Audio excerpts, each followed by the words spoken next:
Welcome. Today, I will be giving my presentation on Alan Bartlett Shepard Jr., the first American in space and one of 12 people to walk on the moon.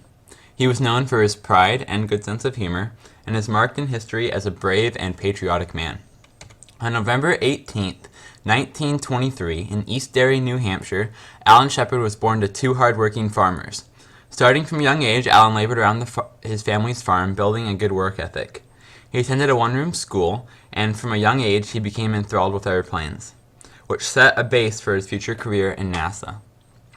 On weekends, Alan would ride his bike over to the airport, where he would do odd jobs for some extra money and a chance to get closer to the planes. Born a humble father, Alan Shepard would grow to be a towering role model for generations to come. After Alan finished high school, he joined the Navy and completed 1 year at Admiral Farragut Academy in New Jersey, where he entered the U.S. Naval Academy, earning his Bachelor of Science.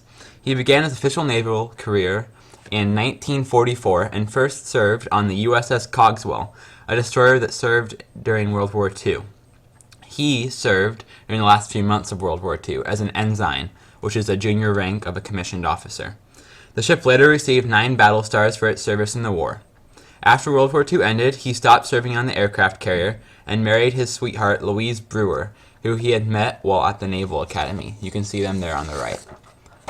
He then decided to start flight training. He completed his training and received the Naval Aviator Wings in 1947, and was then assigned to Fighter Squadron 42. He later served several tours aboard aircraft carriers in the Mediterranean Sea with his squadron. After serving his time there, Alan began U.S. Naval Test Pilot School, where he began test piloting jets. This was a terribly dangerous profession. About half of all test pilots died from crashes. While test piloting, NASA drafted Alan Shepard and 6 other men to be in the Mercury program in 1960. After lots of tests and simulations, Alan was chosen as the best and received the honor to be the first U.S. citizen in space, and getting to ride on the Mercury Redstone 3, also known as Freedom 7. On May 5th, 1961, Alan Shepard took off. The Mercury Redstone 3 mission lasted a whopping 15 minutes 28 seconds, and was basically just to see how a human body reacted in space.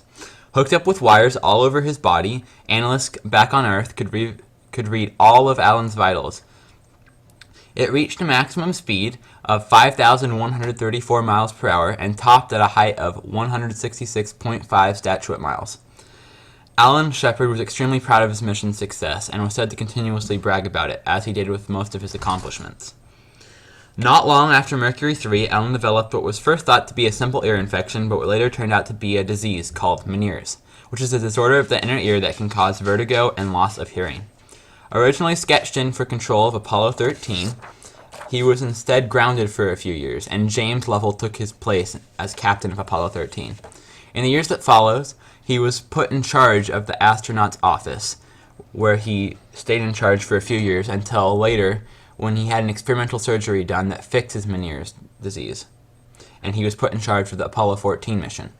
The Apollo 14 team consisted of Alan Shepard as commander, Stuart Roosa as command module pilot, and Edgar Mitchell as the lunar module pilot. Apollo 14 was the 3rd mission to land on the moon.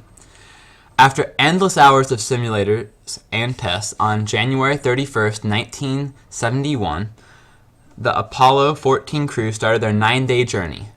On February 5th, the 5th day of their mission, they landed and performed 2 extravehicular activities, adding up to over 9 hours on the moon's surface, collecting samples and conducting experiments.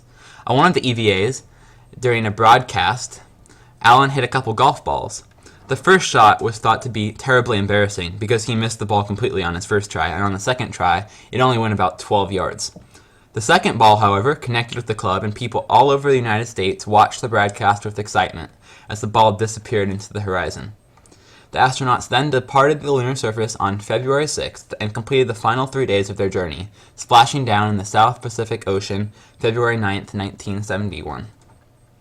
After Shepard was finished with NASA, he worked on the board of various different corporations. He also started and ran his own umbrella company.